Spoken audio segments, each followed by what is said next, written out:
To my channel.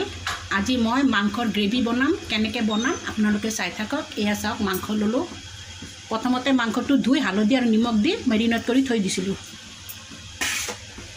এতিয়া কেৰাহীত তেল দিলোঁ। প্ৰথমতে মই আলুটো কাটি ধুই থৈছিলোঁ। এতিয়া আলুটো প্ৰথমতে অলপ ভাজি ল'ম।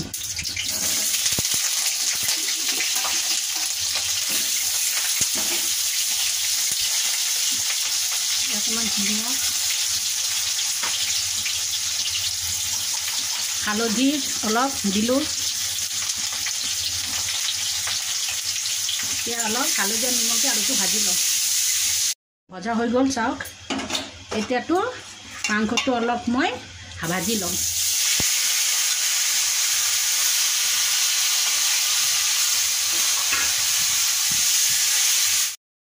মোৰ মাংসটো অলপ ভাজা হৈ গ'ল, নমাই ল'লোঁ। এতিয়া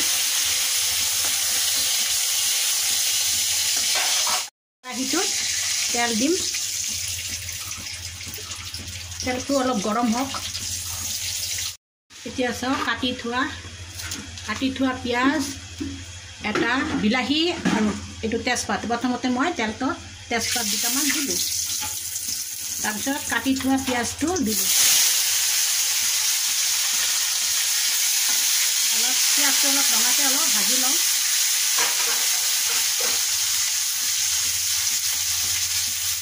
এতিয়া পিঁয়াজটো অলপ ভাজা হৈ গ'ল। এতিয়া মই কাটি থোৱা বিলাহীকেইটা দিলোঁ। এটা গোটা নহৰু দি দিলোঁ। এতিয়া আদা, নহৰু আৰু কেঁচা জলকীয়া বটি থৈছিলোঁ, এইটো দিলোঁ। পিঁয়াজ বটা দিলোঁ।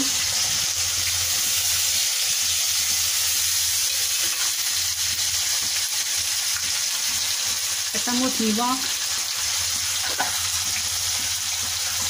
এচামুচ হালধি,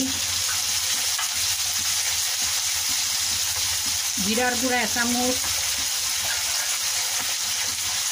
ধনিয়াৰ গুড়া এচামুচ, জলকীয়াৰ গুড়া এচামুচ দিলোঁ। দি মাংসটো মছলাটো ভালদৰে অলপ ভাজি লওঁ। এতিয়া মছলাটো ভাজা হৈ গ'ল। এতিয়া মই ভাজি থোৱা মাংসটো দি দিলোঁ। ভাজি থোৱা আলুকেইটা দি দিলোঁ।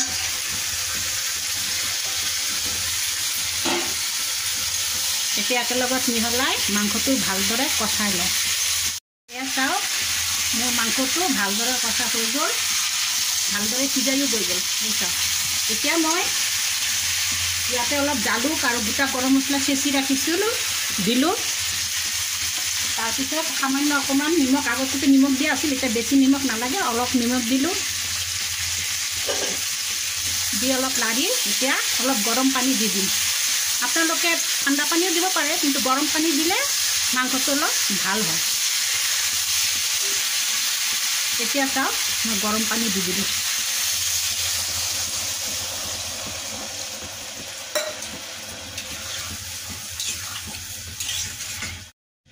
এতিয়া মই আধা ঘণ্টামান ঢাকোন দি থৈ দিম, তাৰপিছত নমাই ল'ম।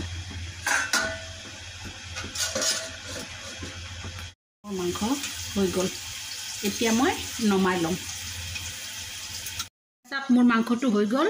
ভিডিঅ' যদি আপোনালোকৰ ভাল লাগি থাকে তেনেহ'লে লাইক কৰিব, শ্বেয়াৰ কৰিব, ছাবস্ক্ৰাইব কৰিব আৰু ওচৰত থকা বেল আইকনটো দবাই দিব আৰু কমেণ্ট বক্সত কমেণ্ট কৰি জনাব।